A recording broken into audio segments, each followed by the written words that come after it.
a la segunda epístola del apóstol Pablo a los tesalonicenses. Ahí vamos al capítulo 2, al versículo 13 al 17. Hoy tenemos un tema muy bonito, Segunda epístola del apóstol Pablo a los tesalonicenses.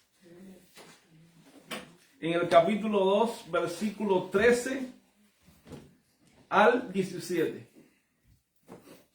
Hoy tenemos un tema muy bello, muy bonito. Sé que les va a edificar mucho. Sí, segunda epístola a los tesalonicenses. Del 13 al 17. Ahí, el último versículo. Y quiero que leamos todos. Dice la escritura. Dice, pero nosotros, dice, escogidos para salvación. Dice, pero nosotros debemos dar siempre gracias a Dios respecto a vosotros, hermanos amados por el Señor, de que Dios os haya escogido desde el principio para salvación mediante la santificación por el Espíritu y la fe en la verdad, a lo cual os llamó mediante nuestro Evangelio para alcanzar la gloria de nuestro Señor Jesucristo. Así que, hermanos, estad firmes y retened la doctrina que habéis aprendido, sea por palabra o por carta. Y el mismo Jesucristo, Señor nuestro y Dios, nuestro Padre, el cual nos amó y nos dio consolación eterna y buena esperanza por gracia, dice, conforte vuestros corazones y os confirme en toda buena palabra y obra. Mira, amado, como ya hemos venido estudiando las epístolas tesalonicenses, vemos que nosotros como creyentes no estamos exentos de tribulaciones. Así como la iglesia de los tesalonicenses no estaba exenta de tribulaciones, porque si vemos desde el principio, esta iglesia cómo estaba, caminando en gran oposición, ¿sí o no? Una iglesia que estaba caminando en gran oposición en medio de grandes pruebas y grandes persecuciones. Esta iglesia tesalónica. Y ellos estaban sufriendo, ¿por qué? Sufriendo por Cristo.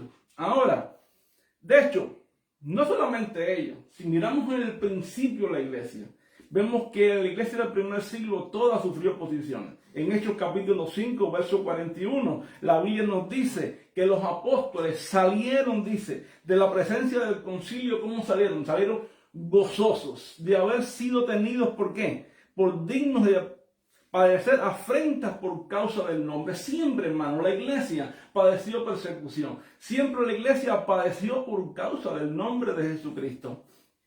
Estoy en un preámbulo de todo lo que hemos estudiado. Ahora, ¿por qué razón? Porque esa era la vida de la iglesia. Ella padecía y por eso la iglesia cada vez que padecía estaba más firme. Y lo que vamos a ver en este mensaje, que es el tema del mensaje, es manteniéndonos firmes en lo que hemos aprendido. Y esta es la clave del mensaje. Pablo le está diciendo a ellos, estén firmes. Estén firmes en lo que ustedes han aprendido. Tanto es así, hermano, que ¿qué pasó con esto? Que en medio de toda esta oposición que Tesalónica estaba enfrentando, algunos de ellos, ¿qué le ocurrió? Algunos de ellos empezaron a tener confusiones doctrinales. Confusiones doctrinales como ¿qué? Empezaron a inquietarse pensando que el día del Señor había llegado. Empezaron a pensar que ya el día de Cristo llegó. Y le pasó aún como los discípulos. Si tú miras la Biblia, a los propios discípulos en Mateo 24:3 le pasó lo mismo que a ellos. Si vamos a la escritura, busque conmigo. ¿Qué le dijeron a Jesús? Mira lo que bienvenido, venga, pasen. ¿Qué le dijeron? Le dijeron a Jesús, dinos cuándo serán estas cosas. ¿Y qué señal habrá de tu venida del fin del siglo? ¿Qué tenían ellos? Mira, tenían confusión doctrinal en cuanto a qué. Primeramente, tenían confusión incluso, ¿por qué? Porque ellos estaban uniendo un tema con el otro, los discípulos. Sin embargo, ahora Tesalónica tenía una confusión doctrinal en cuanto a la venida de Cristo. Ellos decían, ay mira, ya Jesús habrá venido, Jesús no habrá venido. Los discípulos en un momento determinado se confundieron también. ¿Cuándo será la venida del fin del siglo? ¿Cuándo será el juicio? ¿Cuándo será? Pues mira, Tesalónica pasaba por lo mismo. Estaba pasando por lo mismo. Pues mira, aún en el Antiguo Testamento pasaba lo mismo. Había falsos maestros que se colaban dentro del pueblo para engañar a muchos. En Jeremías capítulo 28, versículo 15, la escritura dice que había un profeta. ¿Cuál profeta? El profeta Ananías, que estaba engañando al pueblo. Dice la escritura que Jeremías le tuvo que decir, decirle lo que dice, Jehová no te ha enviado y tú has hecho confiar en mentiras a este pueblo. Ananías era un falso profeta que estaba engañando al pueblo de Jerusalén. Siempre han existido falsos profetas, pero aún la iglesia de Galacia, hermano, había sido engañada por medio de herejías destructoras. Tanto que Pablo le dice, yo estoy maravillado que tan pronto os hayáis alejado de qué, del que os llamó por la gracia de Cristo para seguir un evangelio diferente. Hermano, ¿sabe qué? Todo esto mismo que estaba pasando en la iglesia del primer siglo, hoy mismo está pasando también. Hoy mismo pasa. Hay engaños, hay herejías destructoras, hoy también hay persecuciones, todo esto. Pero ¿sabe qué? Pablo le está recordando algo a ellos. Les recuerda que la tribulación, hermano, no está significando, porque la Tesalónica decía que estas persecuciones, que estas tribulaciones, que estas pruebas eran causa del juicio de Dios.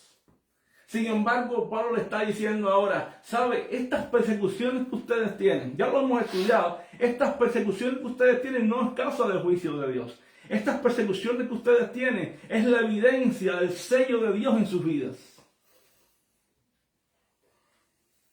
Y yo te voy a decir algo, te digo algo a ti hoy.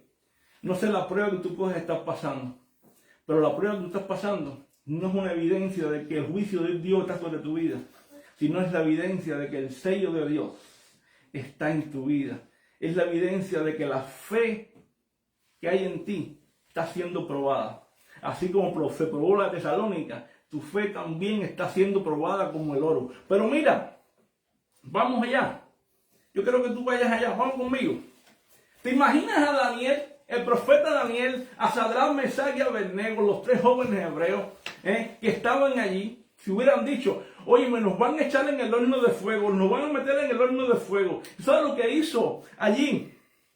Nabucodonosor, ustedes no me quieren adorar, pues yo voy a poner el horno de fuego 7 veces más, lo voy a calentar 7 veces más y los voy a echar 7 veces, lo voy a echar en el horno de fuego. ¿Y ustedes qué ocurrió? Lo que ocurrió fue que ellos entraron en el horno de fuego, pero cuando Nabucodonosor vio y miró adentro del horno de fuego, lo que había dentro del horno de fuego eran los tres jóvenes hebreos con uno que era semejante al Hijo de Dios.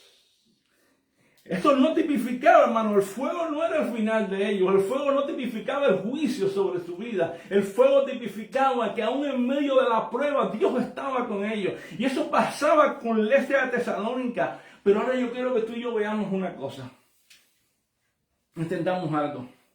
¿Cuál es la base de nuestra firmeza? Y ahora vamos a verlo. Porque así como hemos visto anteriormente que Tesalónica fue perseguida, que la iglesia fue perseguida, que pasaron momentos difíciles, que ellos estaban confundidos porque pensaron que el Señor ya había venido y todas estas cosas. Ahora yo quiero que tú y yo veamos cuál es la base de nuestra firmeza. Y vamos al versículo 13 y entramos ahora al mensaje. Vamos allá.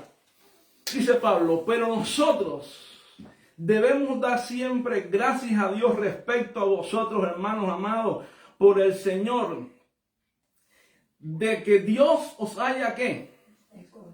Escogido. ¿Desde cuándo? Desde el principio, hermano, Dios te escogió desde el principio. Pablo está diciendo, mira, tenemos que dar gracias a Dios por vosotros. ¿Por qué? Porque, ¿sabe qué? Porque el Señor, por el Señor, de que Dios a ustedes los ha escogido desde el principio para salvación. Fíjate, hermano, que ante Pablo de mandarles a estar firmes, lo vamos a ver después, antes de Pablo mandarles a estar firmes, Pablo recuerda que ellos pueden estarlo no porque ellos eran fuertes, no porque tenían habilidades, sino que la firmeza de ellos descansaba solamente en la elección que Dios había hecho en la eternidad. No era en su personalidad, no era en su inteligencia, ni en la disciplina que ellos tenían, nada de eso, ni en la estabilidad emocional. Verdaderamente la firmeza que ellos podían tener en su fe solamente descansaba en la obra soberana de Dios. Hermanos, si tú y yo podemos tener firmeza hoy en Cristo, es porque Dios soberanamente nos escogió a nosotros para salvación. Así como escogió a los tesalonicenses para salvación, a ti y a mí también nos ha escogido para salvación. Yo no sé si tú lo crees o no, pero así mismo como los escogió a ellos, así también nos ha escogido a nosotros. Si tú piensas, yo no sé cómo voy a estar firme, lo único que nos hace a nosotros firmes es la elección soberana de Dios. La pregunta aquí que tenemos que hacernos es la siguiente: ¿qué es lo que sostiene a un creyente cuando todo a nuestro alrededor está temblando? ¿Qué es lo que sostiene nuestra vida cuando todo parece caerse? ¿Qué es lo que sostiene nuestra vida cuando todo parece derrumbarse? ¿Qué es lo que sostiene nuestra vida cuando parece que todo se está hundiendo en medio nuestro? ¿Qué es lo que sostiene tu vida? ¿Qué es lo que sostiene tu vida? No es tu confianza en ti mismo. No es tu constancia, es que yo soy constante en la fe. Es que yo verdaderamente sí que tengo conocimiento bíblico. Otros dicen, es que yo oro 5 horas diarias. Eso es lo que me hace permanecer firmes en la fe. Eso es muy bueno, hermano. Es muy bueno ser constante, hay que ser constante. Hay que orar, sí, Señor. ¿Verdad? Ahora, ¿es eso lo que nos hace ser firmes? ¿Es lo que nos hace vencer en los momentos de prueba solamente? Pues no. Esta es nuestra responsabilidad humana y la vamos a ver después. Lo que nos hace a nosotros permanecer firmes en los momentos de prueba es la elección soberana de Dios. Mira, si Dios no nos hubiera elegido a nosotros, hermano, si Dios no nos hubiera elegido a nosotros, de nada vale lo que tú y yo hagamos. De nada. De nada vale. Pablo dice aquí, mira el verso 13 lo que dice, vamos a leerlo. Pero nosotros debemos dar siempre gracias a Dios respecto a vosotros, hermanos amados, por el Señor, de que Dios os haya escogido desde, ¿qué dice? Que Dios nos escogió desde el principio, hermano. ¿Y esto qué nos lleva? ¿Nos lleva a pensar qué? Nos lleva a pensar más allá, primeramente, del tiempo de nuestra conversión. No fue en el momento de tu conversión, no fue en el momento en que tú dijiste, ay, yo quiero dar un paso de fe. No fue en el momento en que tú dijiste, yo voy a ir a la iglesia a levantar la mano un día, a pasar adelante, a aceptar a Cristo. No fue eso. Es más, fue antes de que existiéramos. Es más, fue antes de que naciéramos. Es más, antes que existiera el pecado, ya Dios te había elegido. Antes que el hombre existiese, antes que el mundo existiese, antes que todo estuviese, ya la elección de Dios soberana estaba. Ya Dios había elegido tu vida. Ya Dios había elegido mi vida. Ya Dios había pensado soberanamente en nosotros para salvación. Por eso nuestra firmeza no está en lo que somos, no está en lo que hacemos, no está en nuestras obras, está en la elección soberana de Dios. Y si tú permaneces firme, es porque Dios un día te eligió en la eternidad pasada. Por eso es que no es del que quiere ni del que corre, sino de Dios, que tiene misericordia. Tú puedes querer, tú puedes correr, pero Dios tuvo misericordia antes de todas las cosas. Pero usted dirá, pero muéstramelo por la Biblia. Efesios capítulo 1, versos 4 y 5, ¿qué dice? Vamos a leerlo desde el 3. Dice, bendito sea el Dios y Padre, ¿de quién?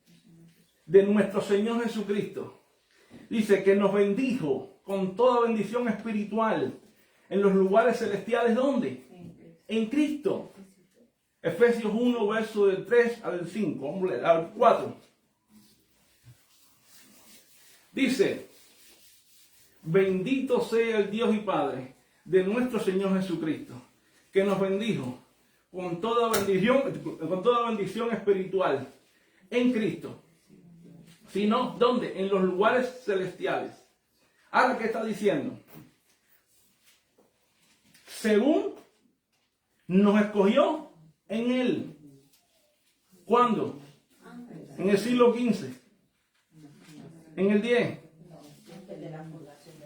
Según nos escogió en Él antes de la fundación del mundo, para que fuésemos santos y sin mancha delante de Él. ¿Cómo nos escogió?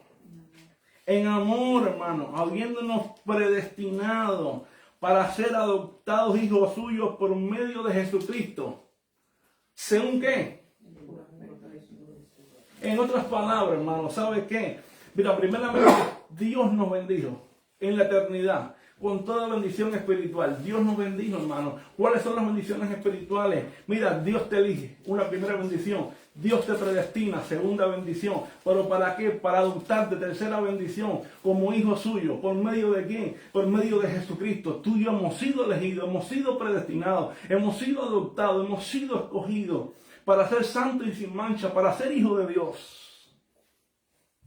¿Y por qué? Dice, por el puro afecto de su voluntad. Más nada. No son nuestras obras. En otras palabras, antes que existiera el mundo, hermano, ya existía el propósito redentor de Dios. Ya existía. Antes que buscásemos a Dios, ya Él había determinado tu salvación y mi salvación. Así que fíjate, hermano, muchas veces pensamos, es que yo soy salvo porque un día busqué a Cristo. Es que yo soy salvo porque un día yo decidí amar a Cristo, porque me predicaron el Evangelio y yo decidí amar a Cristo. No, tú y yo somos salvos porque un día Dios nos amó primero. Y para que veamos, hermano, yo quiero que usted vaya conmigo a Romanos capítulo 9, verso del 11 al 13. Vamos a ver que no es por nuestros méritos, que no es por nuestras obras. Es más, es antes de nuestro nacimiento. ¿Qué dice? Pues no habían aún nacido, ni habían hecho aún ni bien ni mal, para que el propósito de Dios, conforme a la elección, permaneciese, no por la obra, sino por el que llama. ¿De quién habla ahí? Romanos 9, verso del 11 al 13. Pablo está hablando de Jacob y Esaú. ¿Quién es Jacob y quién es Esaú? Bueno, Jacob y Esaú son uno de los patriarcas de Israel. Está Abraham, está Isaac y está Jacob y Esaú. ¿Vale? Y aquí dice, pues no habían nacido. Y Esaú es el hijo, es el hermano gemelo de Jacob. No había nunca pasaje. Que nacieron los dos. Y dice que a la hora de nacer, tenía que nacer primero Esaú. Y dice que Jacob le aló por el, oye, me está fuerte. Jacob le aló por el calcañar y lo metió hacia adentro. Para nacer primero. Y nació Esaú. Pero hubo disputa en el vientre. Pero vamos allá. Pero dice la Biblia. Pues no habían nacido aún, ni habían hecho ¿qué? Bien. Ni bien ni mal. Es decir, no habían pecado. Pero para que se cumpliese el propósito de Dios conforme a qué? Para que conforme... ¿A la qué? Y permaneciese, dice, como está escrito, a Jacob amé y a Esaú aborrecí. Y abajo, ¿qué dice? ¿Acaso hay injusticia en Dios? Dice, de ninguna manera. ¿Por qué razón? Porque Dios no es injusto. Porque Dios elige al que quiere y el que no elige no lo quiere. ¿Acaso vas a pleitear con tu hacedor? No puedes pleitear con tu hacedor. Porque Él es el que hizo el barro. Tú y yo somos barro. Pero ¿qué quiero decirte con esto? En primer lugar, que la elección soberana de Dios, hermano. Escucha esto, medita en esto. la elección soberana de Dios no depende de nuestras obras. ¿Es malo hacer obras? No es malo hacer obras. No, no es malo. Podemos hacer obras, debemos hacer obras. Las obras son la evidencia de que hemos sido elegidos. Porque Jesús dijo, por su fruto los conoceréis. Ahora, pero no son nuestras obras las que nos salvan. No son nuestras obras las que dicen que somos salvos. Nuestras obras son la manifestación de ese fruto. Ahora, quiere decir que nuestra elección no depende de nuestros méritos, no depende de nuestras obras. Nuestra elección no depende de lo que hagamos. Nuestra elección solamente depende del propósito soberano de Dios. Solo de eso, hermano. Solo de eso. Por eso, hermano, es que nuestra firmeza, la firmeza del creyente, hermano, comienza ¿dónde? En la eternidad. Si tú y yo somos firmes hoy, porque en la eternidad pasada Dios nos eligió. Y Dios decretó que tú y yo íbamos a mantenernos firmes. Y Dios decretó que tú y yo íbamos a ser salvos, hijos suyos, declarados santos, elegidos en Cristo, enraizados en Él. ¿No sabías eso? Pues mira, hermano, eso es lo que dice la palabra. Y ¿por qué razón? Bueno, si nuestra salvación dependiera de nosotros, hermano, ya lo hubiéramos perdido. ¿Por qué razón? Porque nuestra voluntad está totalmente ligada ¿a qué? Al pecado. Y si nuestra salvación dependiera de mí, ya yo lo hubiera perdido. Si dependiera de ti, ya lo hubiéramos perdido. Porque nuestra voluntad totalmente, diariamente, va de mal en mal. Pero nuestra salvación depende totalmente de Dios, está sobre un fundamento inmutable. ¿Qué dice el apóstol Pablo? El apóstol Pablo dice, y el fundamento de Dios está firme y tiene un sello. ¿Cuál es el sello del fundamento? Dice, conoce el Señor a los que son suyos. Así, míralo, ese es el sello del fundamento. ¿Y cuál es el fundamento de Dios? El fundamento de Dios es Cristo. Por eso Pablo dice en Efesios 2:20, edificados sobre el fundamento de los apóstoles y profetas, el cual es Jesucristo. Y ahora dice Pablo también en Timoteo, dice, y el fundamento de Dios está firme y tiene un sello. Dice, ¿cuál es? Conoce el Señor a los que son suyos. Y tiene otro apéndice que dice, y apártese de iniquidad todo aquel que invoca el nombre de Jesucristo. ¿Entiende? Entonces, hermano, si algo tiene nuestra salvación, es que es segura. Segura en Jesucristo. Porque el fundamento es inamovible. Pero lo segundo que tiene nuestra firmeza en Cristo es que tiene la obra del Espíritu. ¿Por qué la obra del Espíritu? Mira, hermano, en el momento que usted fue escogido en Cristo, pero pasó lo siguiente. Pablo pone otra parte ahí en el versículo 14. Quiero que usted y yo vayamos. No, verso 13, perdón. Y dice, de que Dios desde el principio los escogió para la salvación mediante ¿qué? Ahí en el 13, mediante la santificación, ¿por quién? Por el Espíritu. Y la fe en la verdad. Después vamos a ver la fe en la verdad, pero ahora vamos a ver la obra del Espíritu. Bueno, porque antes que usted respondiera al mensaje del Evangelio, a esa fe y a esa verdad, en usted pasó algo. La Biblia dice que usted y yo estábamos muertos en delitos y pecados, ¿sí o no? Quiere decir que nuestra naturaleza estaba muerta. Nosotros estábamos muertos en delitos y pecados. ¿Un muerto puede responder sí o no? No, ¿verdad? Por eso es que, mira, hermano, hoy en día la raza humana está muerta. Y es lo que se llama, ¿sabes qué? Mira, ¿sabes? Eso es lo que se llama. Que hoy todo hombre está muerto en el pecado.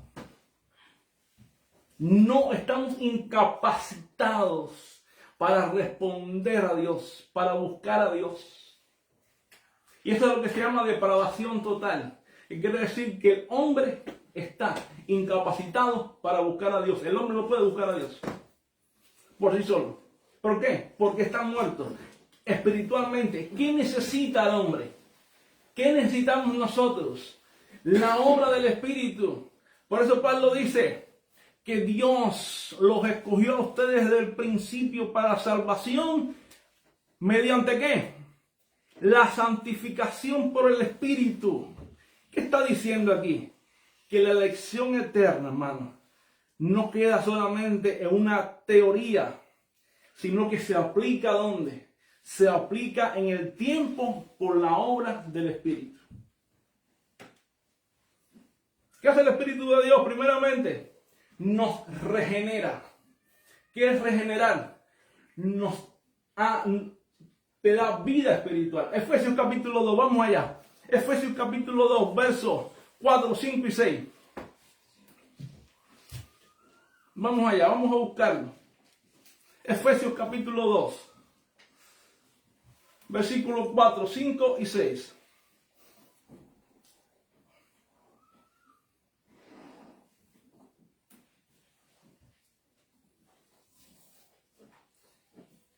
¿Qué dice? Pero Dios, ¿qué? Vamos a leer. ¿Qué dice? Pero Dios, qué rico como. Misericordia, por su gran amor, Ajá. nosotros nos dio vida con Cristo, aun cuando estábamos muertos en pecados. Por gracia ustedes han sido salvados y en unión con Cristo Jesús, Dios nos resucitó y nos hizo sentar con Él en las regiones celestiales. Uy, muy bien. Mira lo que dice. Pero Dios, qué rico en misericordia, por su gran amor con que nos... ¿Cómo está? ¿En pasado, presente, futuro? En pasado. ¿Por qué? Porque nos amó ¿dónde? En la eternidad. Márcalo. Dice, nos dio vida. Nos dio, ¿cómo te la dio? La eternidad. ¿Juntamente con quién? Con Cristo. Y juntamente con Él. Nos hizo sentar ¿dónde? En los lugares celestiales. Pero ¿por qué ¿cuándo te dio vida? Cuando tú estábamos muertos, ¿dónde? En delitos y pecados. Tú y yo estábamos muertos en delitos y pecados. Y Dios lo primero que hizo fue darnos ¿qué? Vida espiritual. Produjo en nosotros la regeneración. Porque el hombre para poder responder a Dios primeramente necesita la obra del Espíritu Santo en su vida. El hombre tiene un corazón de piedra. Por eso Ezequiel 36, 26 y 27 dice lo siguiente. Búscalo.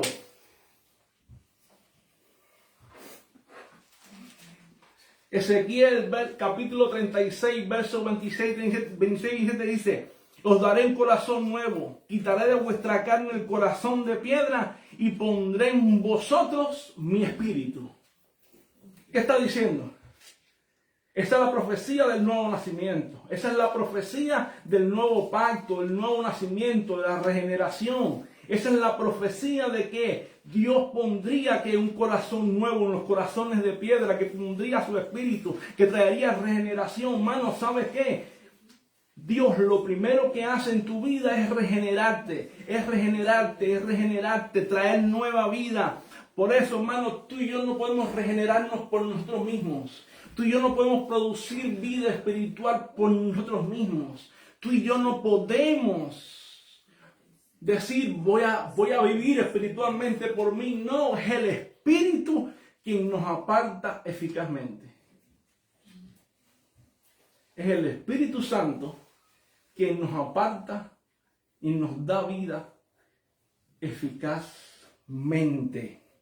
Es el Espíritu Santo quien cambia nuestra naturaleza. Es el Espíritu Santo quien inclina nuestra voluntad. Es el Espíritu Santo el que produce. No depende de nuestra capacidad, no depende de nosotros, sino de la obra regeneradora del Espíritu. De la obra regeneradora del Espíritu en nosotros. La responsabilidad humana. Vamos a verlo. Vamos entrando. La verdad. Quiere decir, Dios nos elige en el tiempo. Dios hace su obra de regeneración en nosotros, es decir, nacemos de nuevo y ahora tú y yo vamos a decir mediante la fe en la verdad. Quiere decir, ¿cuál es el medio? ¿Cuál es el medio en el cual somos salvos? Somos salvos por gracia mediante la fe. Es decir, la fe es el medio por el cual abrazamos la verdad del Evangelio. Si tú piensas que la fe es una obra tuya, nos creemos un poco orgullosos y decimos, es que yo soy el que tiene fe. Tú no lo has dicho nunca, yo lo he dicho. Es que está, porque yo lo he dicho. Yo le digo, tenemos. ¿Tú sabes quién nos las dio? Nos las dio Dios. No es nuestra. Porque la fe que tú y yo tenemos aún es obra divina. ¿Lo demostramos? Efesios capítulo 2, versículo 10. Vamos.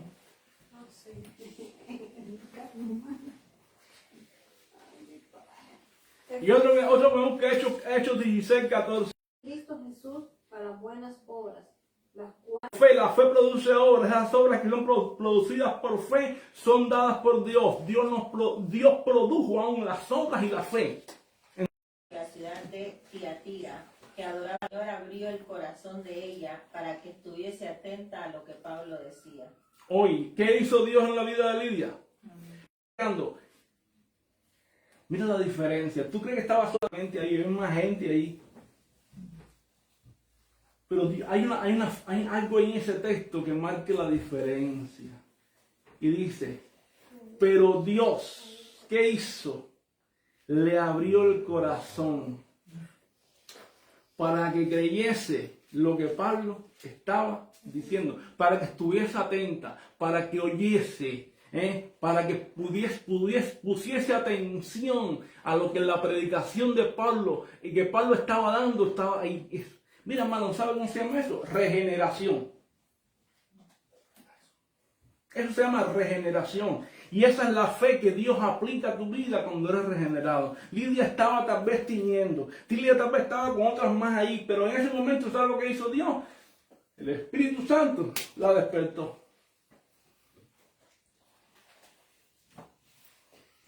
La despertó. Cuando Dios te abre el corazón, hermano, tu vida cambia.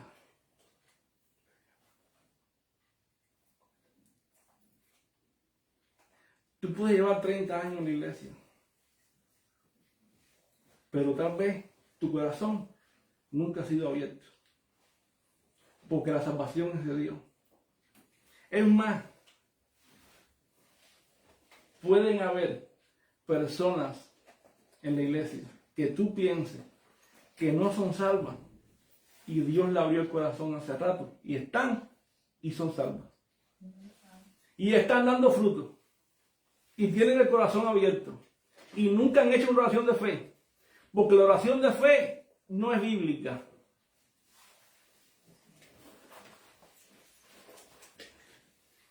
Pero tienen el corazón abierto y creen en el mensaje del Evangelio. ¡Vamos! Y esto fue lo que le pasó a Lidia, hermano. La fe, hermano, ¿qué produjo en ella? Produjo fe. ¿Respuesta a qué? Al mensaje. Y ese es el próximo punto. Buscamos el llamado eficaz de Dios. Cuando Dios te regenera, tú respondes. ¿A qué? Al llamado de Dios. Al llamado de Dios. ¿Qué es el llamamiento eficaz? ¿Qué es el llamamiento eficaz? Mano, aquí estoy hablando de los 5 puntos del calvinismo. Si a usted un día le mencionan esta frase, mire para acá, observen, escucha esta frase que le voy a mencionar. ¿Cuáles son los 5 puntos del calvinismo? Depravación total, gracia irresistible. Escúchenme, yo lo estoy hablando hoy. Hoy estoy hablando de los 5 puntos del calvinismo en este mensaje. Y el tulip. Porque son implícitos uno dentro de otro. Entonces, aquí vemos que el llamamiento eficaz. Viene ahora, vamos allá. ¿Qué dice Pablo? Vamos allá, dice Pablo. A lo cual los llamó mediante ¿qué? ¿Nuestro qué? Verso 15. Evangelio. Disculpa, 14. A lo cual los llamó mediante nuestro evangelio para alcanzar la gloria eterna, que ese es el fin. Vamos a verlo después. Dice, a lo cual los llamó mediante nuestro evangelio. Ahora, ¿qué está diciendo? ¿Qué evangelio, hermano? ¿Qué evangelio? Hermano, cuando el evangelio es proclamado, ¿cómo se proclama el evangelio? ¿Externa o internamente? Externamente. Ahora mismo el evangelio que estoy siendo proclamado, ¿cómo lo estoy proclamando? Externamente. Es un llamado externo de la predicación del evangelio. ¿Qué hace el Espíritu de Dios? Trae regeneración. Y cuando hay una regeneración, ¿qué hace el Espíritu Santo en tu vida? Hace el llamado interno. ¿Cuál es ese llamado interno? Es esa convicción de pecado, esa convicción de justicia y de juicio que Dios toca en tu corazón. Ese llamado interno que tú dices, yo me quiero arrepentir de mis pecados. Yo soy pecador. Yo quiero seguir a Cristo. Hay algo en mi vida que no está bien. Jesucristo es el Señor. Es eso que pasó con Lidia, cuando Dios le abrió el corazón y oyó el mensaje externo, el mensaje del Evangelio a través de Pablo. No pudo quedarse como estaba. Ese es el llamamiento eficaz. Este llamado interno que un día tú y yo escuchamos y nos transformó la vida.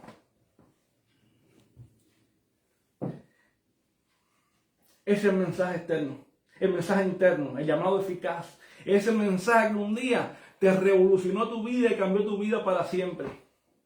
Efesios capítulo 1, versos 13 y 14, vamos a verlo. Dice que una vez que oímos, ¿qué cosa? La palabra de verdad, el evangelio de nuestra salvación, y creímos en él, fuimos sellados con el espíritu de la promesa. ¿Creíste? Oíste la palabra, creíste en la palabra. Oíste el evangelio de verdad y creíste en él. ¿Por qué creíste? ¿Por qué oíste? ¿Por qué oíste? Porque fuiste regenerado. Ahí en Juan capítulo 11, versos 43 y 44, voy a hacer aquí, voy a tomar este ejemplo. Se para Jesús delante de la tumba de Lázaro. ¿Cómo estaba? Estaba muerto, ¿sí o no? ¿Qué le dice Jesús a Lázaro? Lázaro, ven fuera. ¿Y cómo salió Lázaro? El que estaba muerto, dice que salió, ¿sí o no? Ajá. Hermano, hay una cosa, Lázaro no cooperó desde la tumba, Lázaro no hizo nada. ¿Sí o no? Lázaro no cooperó desde la tumba. Lázaro no hizo nada en la tumba. Lázaro no ayudó a Cristo a levantarlo entre los muertos. No. La voz que llamó fue la misma que produjo vida en Lázaro. En otras palabras, Lázaro no pudo darse vida a él mismo. El único que pudo darle vida a Lázaro fue Jesucristo.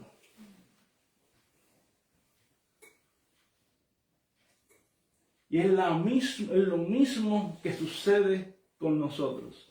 Tú y yo somos incapacitados para responder al llamado, a no ser que Jesús nos dé vida. A no ser que Jesús nos dé vida. ¿Sabes lo que hace? ¿Sabes lo que hace? Lo que garantiza el llamado eficaz de Dios. Lo que garantiza el llamado eficaz de Dios, que Dios nos ha escogido.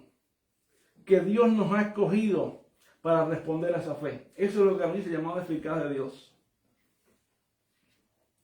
Ahora, ¿cuál es la meta gloriosa de esto?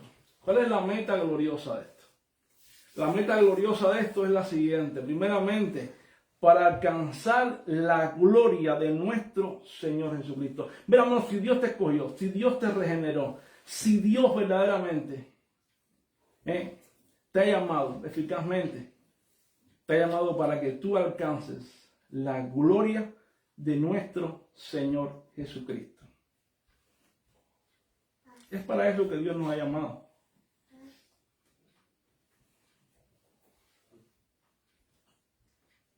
No es para que estemos jugando. El propósito eterno de Dios es que tú y yo seamos conformados a la imagen de Jesucristo. Y lo que Dios quiere es que tú y yo, hermano, alcancemos la gloria eterna. Mire, Hechos capítulo 7, versos 55 y 56. ¿Cómo vemos a Esteban? Mira, vemos a Esteban de la siguiente manera.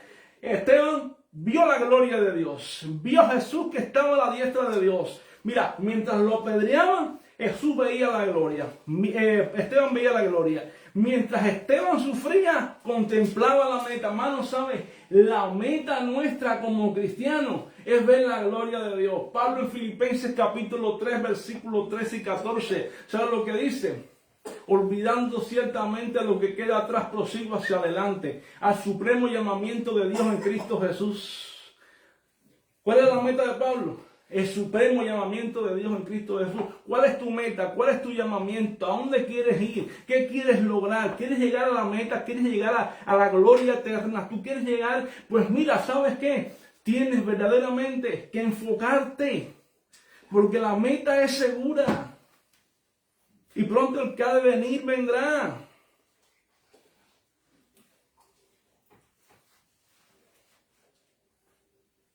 Pronto el que ha de venir vendrá. Hermano, tenemos que vivir la vida de Cristo. En Romanos capítulo 8, vamos allá. Tenemos que entender algo. Mira, tenemos que entender que la firmeza nuestra como creyentes descansa primeramente en una cadena inquebrantable. ¿Cuál es la cadena inquebrantable que hace que tú y yo descansemos? Primero, es esta: que somos elegidos de la eternidad. Segundo, que Dios nos ha regenerado por el Espíritu. Y tercero, que somos llamados eficazmente por el Evangelio, que somos sostenidos por la fe que Dios produce. Y quinto, que somos destinados para la gloria eterna. Romanos capítulo 8, versos 29 y 30 dice que a los que antes conoció, eligió, también los predestinó, preparó de antemano para salvación, para que fuesen conformados a la imagen de su Hijo, para que Él sea el primogénito entre muchos hermanos. Y a los que predestinó, a estos justificó, declaró justos, no por su justicia. Y a los que justificó, a estos también, ¿qué? Glorificó. La meta es la gloria. ¿Qué pues diremos a esto? Si Dios es por nosotros, ¿quién contra nosotros? El que no escatimó en su propio Hijo, ¿cómo nos dará con Él todas las demás cosas? En otras palabras, si Dios ha hecho esto por nosotros, ¿quiénes somos nosotros para no hacer algo por Dios?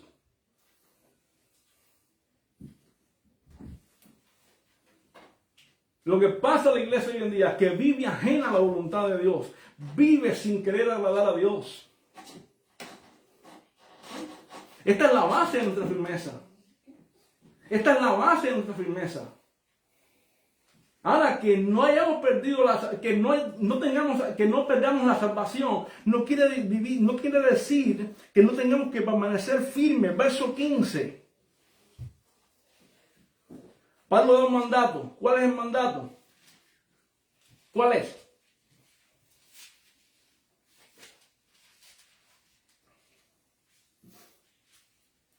Dice, así que hermanos, ¿qué tenemos que estar?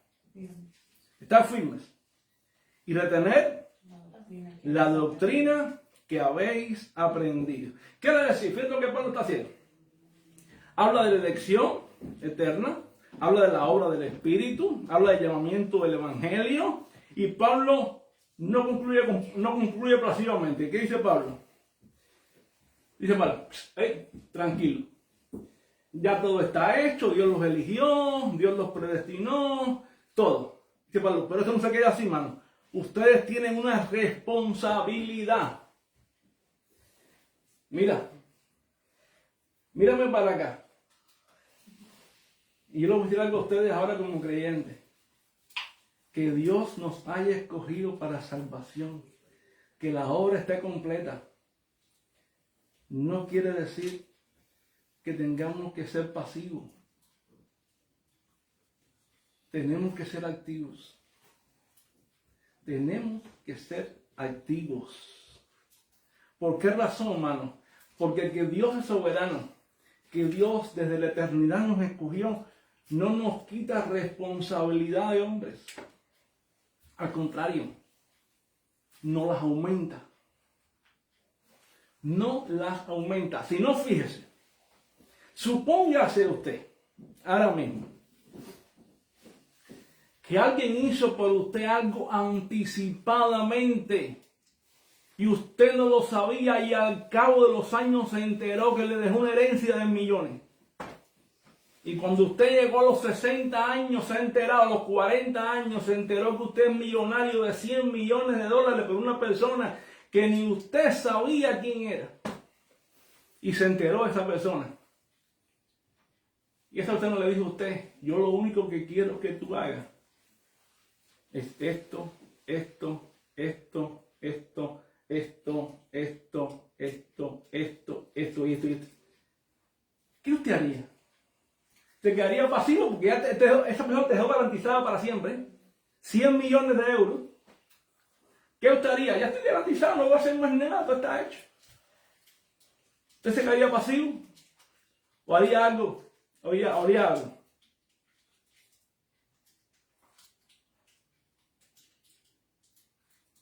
Digamos, ¿estaríamos pasivos o haríamos lo que esa persona dice?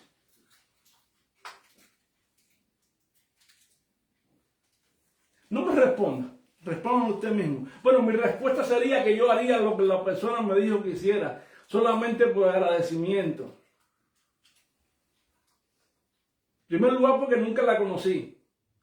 Porque esa persona ni se concentró de mí, ni por qué pensó en mí. Y por lo que hizo, agradecidamente, voy a hacer lo que me pidió. Pero Pablo dice aquí ahora, estar firmes. ¿Qué significa estar firmes? Mira para acá. Mira, estar firme significa permanecer de pie. Significa no moverse, no ceder ante nada, no dejarse arrastrar ni por el error, ni por el temor, ni por la prueba, ni por la adversidad, ni por la lucha. Hermano, ¿sabe cómo se mantiene la firmeza? La firmeza se mantiene cuando todo es cómodo. En otras palabras, la firmeza no solamente, la firmeza no solamente se mantiene cuando todo es cómodo, la firmeza se mantiene cuando aún las cosas son adversas. Rectifico, la firmeza se mantiene en todo tiempo, en los momentos buenos, en los momentos malos, en los momentos difíciles. Tenemos que ser firmes. ¿Cómo quién? Como los creyentes de Berea. ¿Qué pasaba con los creyentes de Berea? Vamos allá. Es más, la firmeza se demuestra aun cuando la cultura es contraria, cuando los pensamientos son contrarios, aun cuando los vientos van en contra nuestra. Los creyentes de Berea en Hechos 17:11 dice la Escritura que recibieron la palabra con solicitud. ¿Pero cómo la recibieron? Dice, pero no con ingenuidad. Dice que escudriñaban cada día que las Escrituras. ¿Para qué? Para verificar, hermano, si lo que Pablo decía era cierto, si lo que estaban predicando era verdad. Ellos no eran compulsivos, eran bíblicos, no eran emocionales, eran cristianos sólidos, teológicos.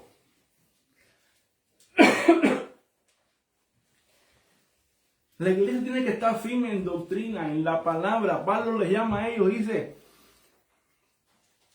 le dice en verso 15, así que hermanos, estar firme y retener que la doctrina que habéis aprendido, sea por palabra o por carta nuestra. Hermano, es retener la doctrina. Es retener la doctrina. Hermano, la firmeza requiere ¿qué? Discernimiento. La firmeza requiere discernimiento bíblico. El discernimiento no es el discernimiento que hemos aprendido de ver ángeles. No, no, no. El discernimiento es discernimiento bíblico.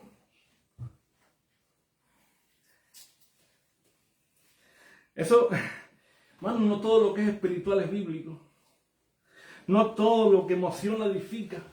Hermano, no todo lo popular es verdadero. No todo lo que te arrastra las emociones es espectacular y es bíblico. No, no.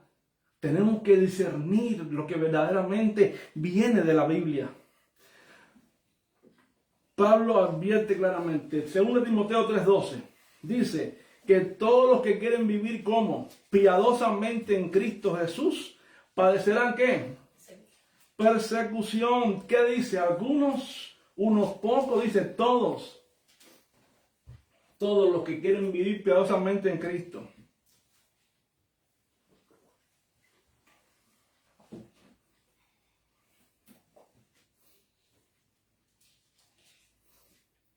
Ahora, ¿sabes lo que es estar firme? Mira, estar firme es no negociar convicciones por comodidad. Estar firme es no reinterpretar la verdad para evitar conflictos. Estar firme es no callar lo que Dios ha dicho para ganar aceptación. Eso es lo que pasa muchas veces. ¿Sabes lo que está pasando hoy en día? Mira, primeramente lo que está pasando hoy en día es que se está negociando convicciones por comodidad. Negociamos nuestra vida espiritual. Negociamos. ¿Sabes qué? Muchas veces aún la propia palabra esta. Y queremos hacer de ella lo que queremos. No la cumplimos, no la vivimos, no la leemos. ¿Por qué? Porque estoy más cómodo así, tengo menos compromiso. No, hermano. Estar firme es no reinterpretar la verdad para evitar conflictos. Mejor me quedo con lo que he aprendido de años. A tener conflicto con aquellas personas que dicen que lo que yo predico no es. Mira, hermano, si lo que tú has aprendido hasta ahora está aquí y no somos capaces de confrontar a otro o de decir lo que dice aquí no es, lo que dice aquí es, mejor dicho, retirémonos.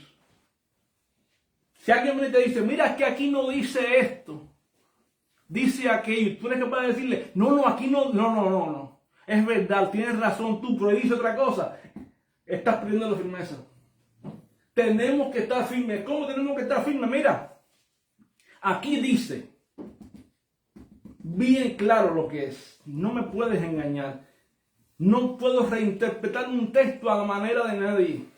Tengo que estar firme en la doctrina. Si la Biblia dice algo sólido, es lo que tiene que decir la Biblia, no lo que yo quiera decir que la Biblia dice. No puedo hacer exégesis en vez de lo que tengo que hacer en exégesis. Los cristianos estamos llamados a interpretar la Biblia correctamente, no incorrectamente. Aunque traiga rechazo, aunque cueste mantenerse íntegro, hermano, mantenerse firme cuesta, pero vale la pena. Y Pablo dice, retener la doctrina. Quiere decir, hermano, no se está refiriendo a solamente mantenerte firme y ya. No, aférrate a la doctrina. Aférrate. Mira, cuando usted va en el metro o en algún lugar, para usted no caerse, ¿qué usted hace? ¿Usted no se aguanta? ¿Usted no se aferra ahí al tubo del metro? ¿Sí o no? ¿Qué tenemos que hacer? Pues aférrate a la doctrina. No te sueltes. Y te aferras, ¿cómo te pones? Firme. Si te sueltas, ¿qué puede pasar? Te va. Aférrate, hermano. Pablo dice que aférrate. Retener la doctrina. Sujétala con fuerza. ¿Sabes lo que tienes en tu mano? Tienes algo precioso que no puedes perder. Tienes algo precioso que no puedes perder, hermano. No puedes perderlo. Y es la verdad revelada de Dios. Es la palabra. Es la palabra. No la pierdas. Sujétate a ella. Sujétala con firmeza.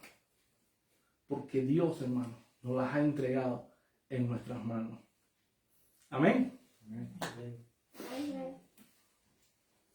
¿Por qué? Porque dice el apóstol Pablo, el cual nos amó y nos dio ¿qué? Consolación eterna y buena esperanza por gracia. Hermano, ¿sabe qué? Después de todo este mandato, Pablo dice lo siguiente. Dice, ¿qué viene? Viene consuelo. Y después, ¿viene qué? Viene la provisión, porque dice que Dios no solo manda, sino que también sostiene. ¿Qué dice? Dice el apóstol Pablo. El apóstol deja claro una cosa. Dice, el cual nos amó. ¿Desde cuándo? Desde la eternidad.